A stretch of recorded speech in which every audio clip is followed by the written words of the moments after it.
වාසනාවන්ත පින්වතුනි, අද මේ පින්බර උදෑසන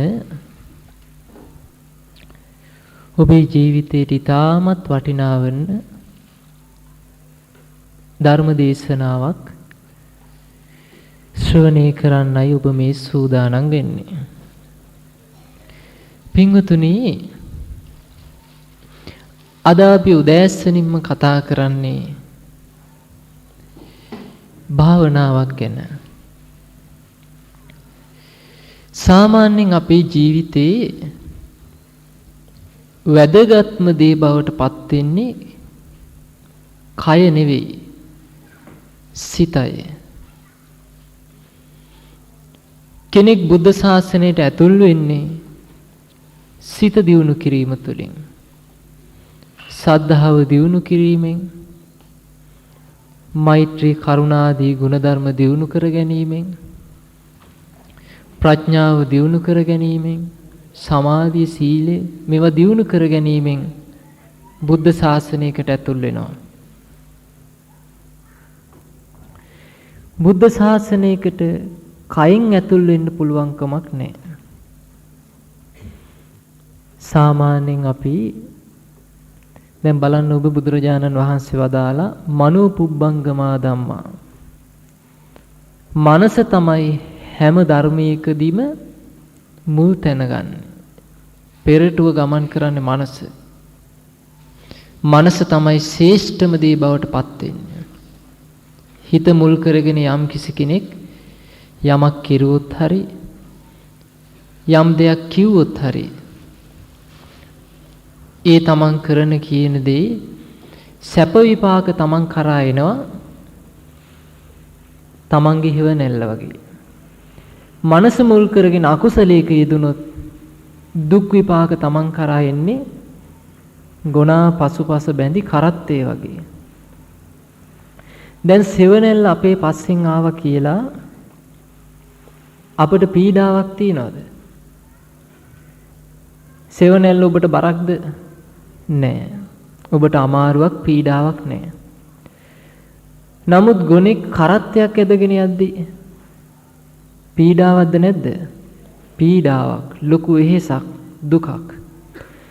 අන්න ඒ නිසා මේ මනස තමයි හැම ධර්මයකටම මුල් තැන ගන්න ශ්‍රේෂ්ඨ වෙන්නේ. ඉතින් පින්වතුනි, බුදුරජාණන් වහන්සේ පෙන්වුවා මනසට තියෙන්නේ එකම එක රැකවරණයයි. ඒ තමයි සිහිය. මනසට තියෙන රැකවරණේ සිහිය, සතිය කියලා කියනවා. මෙන්න මේ සතිය, සිහිය නැති වුණාට පස්සේ, සිහි මුලා වුණාට පස්සේ අපේ ජීවිතේ වටිනාකම ඉවරයි. දැන් ඔබ බලන්න, සමහරව ඉන්නවා තරුණ වයසේ ධර්මයේ හැසිරෙන්නේ නැහැ. ගුණධර්ම දියුණු කරන්න ගාණක්වත් නැහැ. මැදි වයසට එනකොටත් එහෙමයි. අපිට දරුවන්ගේ වැඩ තියෙනවා, ගෙවල් වල වැඩ තියෙනවා, වැඩපොළ රාජකාරී තියෙනවා, රස්සාවල වැඩ තියෙනවා, ඉඩකඩම් වල වැඩ තියෙනවා. මොනවා හරි කරුණු කියලා ධර්මයෙන් මග හරිනවා.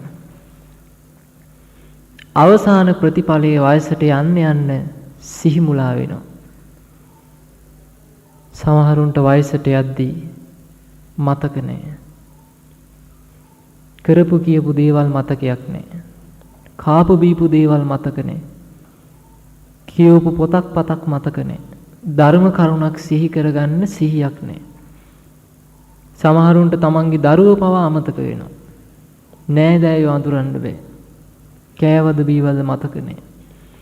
ඒ මට්ටමට මනස ජරා ජීර්ණ වෙලා අවසන් වෙනවා.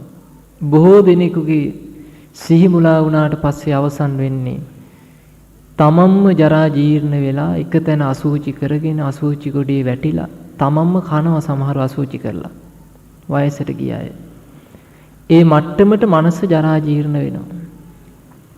ඉතින් ඒ නිසා පින්වතුනි, අපේ ජීවිතේට රැකවරණයක් හදාගන්න නම් සිහිය දියුණු කරගන්න ඕනේ. වැදගත්ම දේ තමයි සිහිය දියුණු කිරීම. සිහිය දියුණු කරන ආකාර 4ක් බුදුරජාණන් වහන්සේ අපට පෙන්වලා දුන්නා. එකක් තමයි මේ සතර මහා ධාතුන්ගෙන් හටගත්ත කය කෙරෙහි සිහිය පිහිටවලා සිහිය දියුණු කරගන්නවා. එක්ක ආනාපාන සතිය, එහෙම නැත්නම් ධාතු මනසිකාරය, එහෙම නැත්නම් පිළිකුල් භාවනාව, එක්ක මේ ශාරීරික ඉරියව්, එහෙමත් නැත්නම් මන අවධානයෙන් කෙලෙස් ප්‍රහාණය කරන විදිහට ඉරියව් පවත්වන සම්පජඤ්ඤ ඉරියාපත, එක්ක මේ කෙනෙක්ගේ මේ මුත ශරීරයක් කෙනෙක් මැරුණට පස්සේ කුණු වෙලා පොළොවට පස් වෙලා යන ආකාරය මගේ ජීවිතයටත් උරුම වෙනව නේද කියලා මලකුණක් එක්ක තමන්ගේ ජීවිතේ ගලපලා බලනවා. නවසීවතිකේ මේ සෑම භාවනාවකින්ම සතර මහා ධාතුන්ගෙන් හටගත්ත කය කෙරෙහි සිහිය පිහිටවල සිහිය දියුණු වෙනවා. ඒකට කියනවා කායානුපස්සනාව. ඊළඟට සිහිය දියුණු කරන්න පුළුවන් මේ ඇස, කන, නාසය, දිව, කය, මනස කියන ආයතන හය මුල් වෙලා විඳීම් හට ගන්නවා. ඇසයි රූපය විඥානය නිසා ඇස තුල සැප දුක් උපේක්ෂා විඳීම් හට ගන්නවා. කනයි ශබ්දයයි විඥානය නිසා කන තුල සැප දුක් උපේක්ෂා විඳීම් හට ගන්නවා. නාසයයි ගඳ සුවඳයි විඥානය නිසා නාසය තුල සැප දුක් උපේක්ෂා විඳීම් හට ගන්නවා. දිවයි රසයයි විඥානය නිසා දිව තුල සැප දුක් උපේක්ෂා විඳීම් හට ගන්නවා. කයයි පහසයි විඥානයයි නිසා කය තුල සැප දුක් උපේක්ෂා විඳීම් හට ගන්නවා. මනසයි අරමුණුයි විඥානය නිසා මනස තුල විඳීම් හට ගන්නවා. මෙන්න මේ වේදනාව ස්පර්ශය නිසා හටගෙන ස්පර්ශයේ වෙනස් වීමෙන් වෙනස් වෙලා යනවා. මේ වේදනාවේ යථාර්ථය අවබෝධ වෙන හැටියට විඳීම කෙරෙහි සිහිය පිහිටවනවා. ඒක භාවනාවක්. සිහිය දියුණු වෙනවා. අන්න ඒකට කියනවා වේදනානුපස්සනා සතිපට්ඨාන. ඊළඟට බුදුරජාණන් වහන්සේ සිහිය දියුණු කරන තවත් ක්‍රමයක් පෙන්වලා දෙනවා. ඒ තමයි අපේ හිත හොඳ අවධානයෙන් මනස සිහිනුවණකින් කෙලෙස් ප්‍රහාණය කිරීමේ වීරියෙන් යුතුව සිත කෙරෙහි සිහිය පිහිටවනවා. අපේ හිතේ වෙලාවකට රාගය ඇති වෙනවා. රාග සහිත සිත් ඇති වෙනවා. ඊළඟට හිතෙන් රාගය ප්‍රහාණය වෙලා විතරාගී හිත ඇති වෙනවා. සමහර වෙලාවට හිත ද්වේෂයෙන් යට වෙනවා. හිතේ ද්වේෂය නැති වෙලා යන වෙලාවල් එනවා. හිත නිදිමතට බර වෙනවා. හිත ඇකිලෙනවා. බාහිරට විසිරෙනවා. හිත සමාධිගත වෙනවා. මේ විදිහට අපේ හිතේ නොයේක් වෙනස්කම් හටගනිද්දී හොඳ අවධානයෙන් හිත කෙරෙහි සිහිය පිහිටවගෙන සිහිය දියුණු කරනවා. මේකට කියනවා චිත්තානුපස්සනා සතිපට්ඨානය. ඊළඟට පින්වතුනි සිහිය දියුණු කරන්න පුළුවනි ධම්මානුපස්සනාව තුළින්. ධම්මානුපස්සනාවේ කොටස් කීපයක් තියෙනවා. පංච නීවරණ නුවණින් සලකලා යෝනිසෝ මනසිකාරයේ යෙදিলা ප්‍රහාණය කරනවා. ඒකත් ධම්මානුපස්සනාව. පංච උපාදානස්කන්ධය යෝනිසෝ මනසිකාරයේ යෙදিলা අවබෝධ කරගන්නවා දුකක් හැටියට. ඒකත් ධම්මානුපස්සනාව. මේ ඇස කන නාසය දිවකය මනස කියන ආයතන හයට මුලා නොවි ආයතන හයේ යථාර්ථය නුවණින් සලකලා අවබෝධ කරගන්නවා. ඒකත් ධම්මානුපස්සනාව. ඊළඟට සති, ධම්මවිචය, විරිය, ප්‍රීති, පස්සද්ධි, සමාධි, උපේක්ඛා කියන මේ බොජ්ජංග ධර්මයන් යෝනිසෝ මනසිකාරය තුලින් දියුණු කරනවා. ඒකත් ධම්මානුපස්සනාව. ඊළඟට චතුරාර්ය සත්‍ය අවබෝධයේ පිණිස දියුණු කරන මේ ආර්ය අෂ්ටාංගික මාර්ගයේ මේ හැම දෙයක්ම ධම්මානුපස්සනාවට අයිති වෙන්නේ. ඉතින් ඒ නිසා පින්වතුනි අපේ ජීවිතේ හිත රැක ගන්න කැමති කෙනා, මේ මනුස්ස ජීවිතේ ආරක්ෂාවක් රැකවරණයක් කැමති කෙනා සතිපට්ඨානෙ දියුණු කරන්න කැමති වෙන්න ඕනේ. ඉතින් අද ඔබට මේ වැඩසටහන් තුලින් ඔබට කියලා දෙන්නේ උදේ වරුවේදී සතිපට්ඨානේ ක්‍රමානුකූලව දියුණු කරන හැටි. අද දවසේ අපි කතා කරමු ආනාපාන සතිය ගැන. ආනාපාන සතිය ගැන කතා කරද්දී බුදුරජාණන් වහන්සේ ආනාපාන සති භාවනාව ගැන දීර්ඝ වශයෙන් පෙන්වලා දීපු සූත්‍ර දේශනාවක් ඇසුරෙන් අපි ආනාපාන සතිය ගැන කතා කරමු. මේ දේශනාවේ නම කිම්බිල. කිම්බිල කියන ස්වාමීන් වහන්සේට බුදුරජාණන් වහන්සේ වදාළ දේශනාවක්. එදා බුදුරජාණන් වහන්සේ කිම්බිලා කියන නුවර වේළුවනේ වැඩ සිටියා. කොහෙද වැඩ සිටියේ? කිම්බිලා කියන නගරේ වේළුවනේ වැඩ සිටියා. ඉතින් එදා බුදුරජාණන් වහන්සේව හම්බෙන්න ආවා කිම්බිල කියන ස්වාමීන් වහන්සේ බුදුරජාණන් වහන්සේව මුණ ගැහෙන්න ඇවිදින් බුදුරජාණන් වහන්සේට වන්දනා කරා.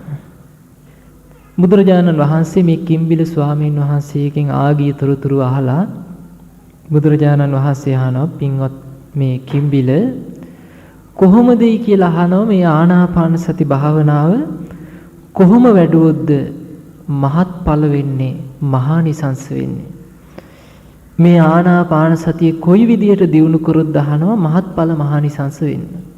ඉතින් කිම්බිල ස්වාමීන් වහන්සේ බුදුරජාණන් වහන්සේට එකපාරට පැනලා උත්තර දෙන්න ගියේ නෑ.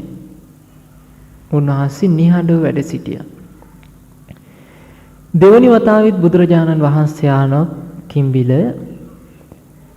මේ ආනාපාන සති භාවනාව කොයි විදිහට දියුණු කරොත්ද කොයි විදිහට වැඩුවොත්ද මහත්ඵල මහානිසංස බවට පත් වෙන්නේ. දෙවනි වතාවෙත් කිම්බිල ස්වාමීන් වහන්සේ නිහඬව වැඩ සිටියා. තුන්වෙනි වතාවෙත් අහනවා බුදුරජාණන් වහන්සේ කිම්බිලය මේ ආනාපාන සතිය කොහොමද දියුණු කරන්න ඕනේ මහත්ඵල මහානිසංස වීම පිණිස.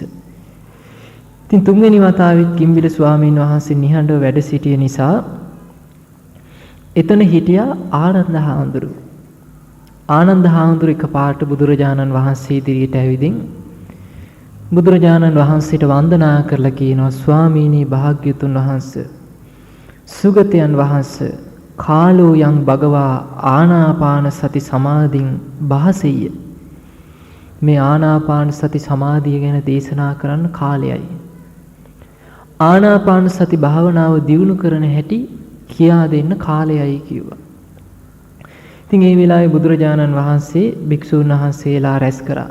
රැස් කළා කියනවා මහණෙනි හොඳට අහගන්න. තන් සුණාත. හොඳින් අහන්න ඕනේ. සාදුකම් මනසිකරවත.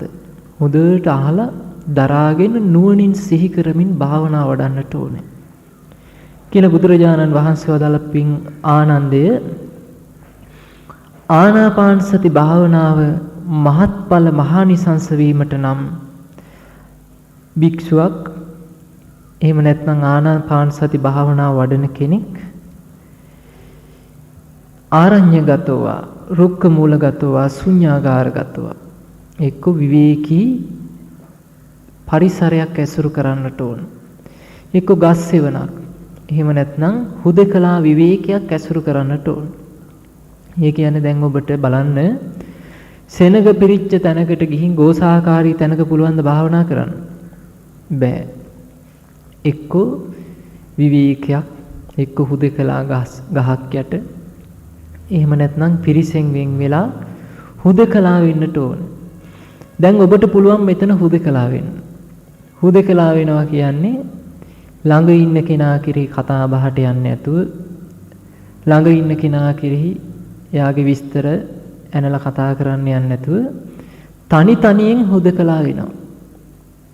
හුදකලා වෙලා බාහිර දේවල් වලට හිත යොමු කරන්නේ නැතුව මේ කෙරෙහි අවධානය යොමු කරනවා.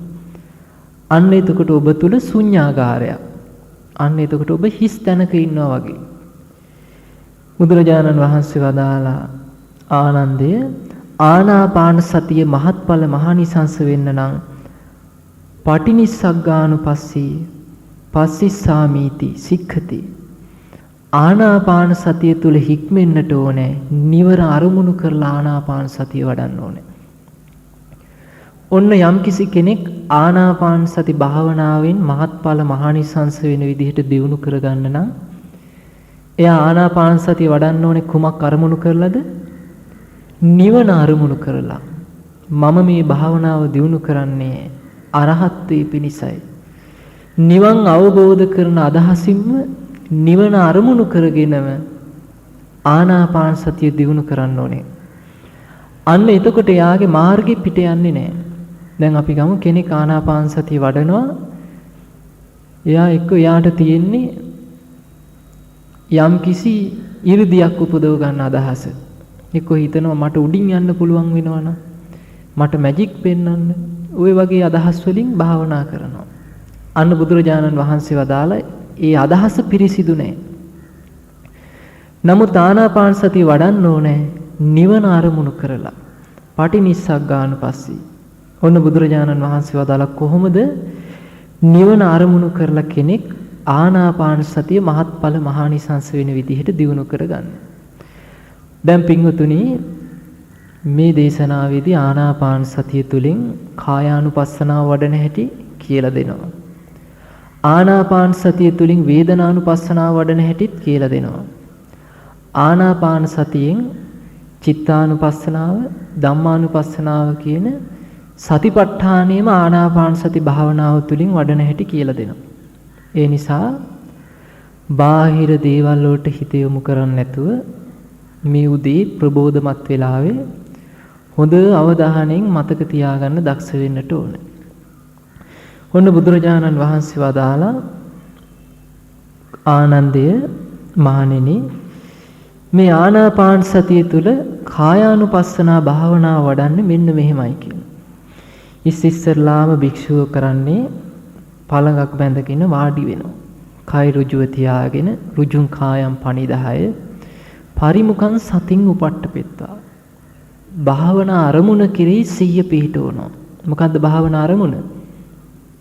හුස්ම රැල්ල. ආනාපාන සතිය. ඒක තමයි භාවනා අරමුණ. මේ භාවනා අරමුණ කෙරෙහි සිහිය පිහිටවනවා. පරිමුඛං සතින් උපට්ඨපෙත්තා. සෝ සතෝ වස්ස සති සෝ සතෝ පස්ස සති. සිහියෙන් යුක්තව ආස්වාස කරනවා. සිහියෙන් යුක්තව ප්‍රස්වාස කරනවා. ඔන්න ඕක තමයි මුල්ම පියවර. ආනාපාන සතිය කෙරෙහි සිහිය පිහිටවගෙන හොඳ සිහිනුවණින් හුස්ම රැල්ල කෙරෙහි සිහිය පිහිටවාගෙන ආස්වාස කරනවා ප්‍රස්වාස කරනවා. ආස්වාස කරනවා ප්‍රස්වාස කරනවා. එතකොට යා සිහිය පිහිටවන්නේ ශරීරයේ ඇඟ ගැනවත් මූණ ගැනවත් නහය ගැනවත් නෙවෙයි. කුමක් කෙරෙහිද? හුස්ම රැල්ල කෙරෙහි. හුස්ම රැල්ල තමයි යා සිහිය පිහිටවන අරමුණ. අන්නේ හුස්ම රැල්ල කෙරෙහි සිහිය පිහිටවගෙන ආස්වාස කරනකොට ප්‍රාස්වාස කරනකොට සිහියෙන් යුක්තව ටිකෙන් ටික හුස්ම රැල්ල තුල සිහිය පිහිටන්න පටන් ගන්නවා. මේ විදිහට සිහිය පිහිටගෙන යද්දී මුලදී යාගේ හිත පංච නීවරණ වලට විසිරෙනවා. භාවනා කරන්න පටන් ගත්තට හරි වෙහෙසක්. නොයෙක් දේවල් මතක් වෙනවා, තරහ යන දේවල් මතක් වෙනවා, කාපු බීපු දේවල් මතක් වෙනවා, රූප වාහිනියේගේ කතා මතක් වෙනවා, තනියෙන් hina යනවා. නමුත් හොඳ අවධානයේ තියෙන්න ඕනේ. භාවනාව දියුණු කරගන්න කරුණු තුනක් ඕනේ. හොඳ අවධාන ආතාපි කෙලෙස් ප්‍රහාණය කිරීම පිණිස දැඩි වීරියක් අවශ්‍යයි. සම්පජානෝ කෙලෙස් ප්‍රහාණය වී යන ආකාරයට මෙහෙවන්න නුවණක් අවශ්‍යයි. සතිමා ඒ භාවනා අරමුණ කෙරෙහිම පිහිටවාගත් සිහියක් අවශ්‍යයි. මෙන්න මේ කරුණ තුන තමන් තුළ ඇති කරගෙන සිහියෙන් ආස්වාස ප්‍රාස්වාස කරද්දී ටිකෙන් ටික හුස්ම රැල්ල තමන්ට ප්‍රකටව තේරෙනවා. එතකොට තමන්ට හොඳට ප්‍රකටව හුස්ම රැල්ලේ ක්‍රියාකාරීත්වය තේරෙනවා. තේරෙන්න දීර්ඝව යන ආස්වාස තේරෙන්න ගන්නවා. කෙටිව යන ආස්වාස තේරෙනවා. දීර්ඝ ප්‍රශ්වාස කෙටි ප්‍රශ්වාස තේරෙනවා. අන්න එතකොට අමුතුවෙන් වීරියකින් උත්සාහයෙන් තේරුම් ගන්නව නෙවෙයි. ස්වාභාවික හුස්ම රැල්ල කෙරෙහි සිහිය පිහිටවගෙන ආශ්වාස ප්‍රාශ්වාස කරද්දී සිහිය පිහිටීමේ ප්‍රතිඵලයක් හැටියට දීගං වාස්ස සන්තෝ දීගං අස්ස සාමීති පජානාති. දීර්ඝව යන ආශ්වාස දීර්ඝ ආශ්වාසයක් කියලා දැනගන්නවා. දීගං වා පස්ස සන්තෝ දීගං පස්ස සාමීති පජානාති. දීර්ඝව හුස්ම හෙලනකොට දීර්ඝ ප්‍රශ්වාසයක් කියලා දැනගන්නවා. රස්සං වාස්ස සන්තෝ රස්සං අස්ස සාමීති පජානාති. කෙටිව හුස්ම යනවා. කෙටි හුස්මක් කියලා දැනගන්නවා. රස්සං වා පස්ස සන්තෝ රස්සං පස්ස සාමීති පජානාති. කෙටියෙන් හුස්ම හෙලන වෙලාවල් තියෙනවා. අන්න එතකොට කෙටි ප්‍රශ්වාසයක් කියලා දැනගන්නවා. අන්න ඒ විදිහට දැන් සිහිය පිහිටවලා හොඳට හුස්ම රැල්ල කෙරෙහි සිහිය පිහිටියට පස්සේ හුස්ම රැල්ලේ වෙනස්කම් දැන් ප්‍රකටව තේරෙනවා. දීර්ඝ ආශ්වාස හැටියට තේරෙනවා. කෙටි ආශ්වාස හැටියට තේරෙනවා. දීර්ඝ කෙටිව වෙනස්කම් තේරෙන්න පටන් ගන්නවා. මේ විදියට වෙනස්කම් තේරුම් ගනිමින් ආශ්වාස ප්‍රාශ්වාස කරගෙන යද්දී ඊළඟට මෙයාට මේ හුස්ම රැල්ල සම්පූර්ණයෙන්ම ශරීරයත් එක්ක බැඳී පවතින ආකාරය ගැන නුවණින් සලකනවා. හික්මෙනවා. එතන කියන්නේ සික්කති. සබ්බකාය පටිසංවේදී අස්ස සිස්සාමීති සික්කති. හික්මෙනවා. ආස්වාස ප්‍රාස්වාස කියන්නේ කයක් හැටියට බුදුරජාණන් වහන්සේ පෙන්වනවා. ඒකත් එක්තරා කයක්. කියන්නේ මේ ශරීරයත් එක්කම බැඳී පවතින කොටසක්. දැන් හුස්ම රැල්ල අපේ ශරීරයෙන් ඉවත් වුණාට පස්සේ ජීවත් වෙන්න පුළුවන්ද? බෑ. ශරීරයත් එක්ක ප්‍රතිබද්ධ වෙලා ශරීරයත් එක්කම බැඳී පවතින දෙයක් තමයි හුස්ම රැල්ල කියන්නේ. ආනාපාන කය. කියන්නේ හුස්ම රැල්ලේ ක්‍රියාකාරීත්වය සම්පූර්ණයෙන්ම මේ ශරීරයත් එක්ක බැඳී පවතින ආකාරය, ශරීරයේ හුස්ම රැල්ල සම්පූර්ණයෙන් ඇතුල් වෙන හැටි, පිට වෙලා යන හැටි, මේ ක්‍රියාකාරීත්වය හොඳට දකිමින් ආස්වාස කරන්න ප්‍රස්වාස කරන්න පුහුණු වෙනවා. එතන තියෙන්නේ පජානාති නෙවෙයි, දැනගන්නව නෙවෙයි. එතන මොකද්ද කරන්නේ? පුහුණු වෙනවා, පුරුදු වෙනවා, සික්ඛති, හික්මෙනවා. මේ විදිහට හුස්ම රැල්ලේ ක්‍රියාකාරීත්වය හොඳට දකිමින් තේරුම් ගනිමින් ආස්වාස් ප්‍රස්වාස් කරන්න පුහුණු වෙද්දී හුස්ම රැල්ල ටිකෙන් ටික සියුම් වෙන්න පටන් ගන්නවා. සියුම් වෙනවා, සංසිඳෙනවා. අන්න ඒකට කියනවා පස්සම් භයං කාය සංඛාරං අස්ස සිස්සාමිති සික්කති. එතනින් එහාට තියෙන ඔක්කොම හික්මෙන දේවල් තියෙන. පුරුදු කරනවා, හික්මෙනවා, සික්කති. පස්සම් භයං කාය සංඛාරං. කාය සංඛාර කියන්නේ මොනවද? ආස්වාස ප්‍රාස්වාස කාය සංඛාර කියනවා. සංඥා වේදනා චිත්ත සංඛාර, විතක්ක ਵਿਚාර වචී සංඛාර. මේ විදිහට සංස්කාර බෙදලා තියෙනවා. එතකොට දැන් මෙතන කාය සංඛාර කියන්නේ කය හා බැඳී පවතින කියන අර්ථයෙන් මෙතන සංස්කාර කියන්නේ. එතකොට කය හා බැඳී පවතින දෙයක් තමයි හුස්ම රැල්ල.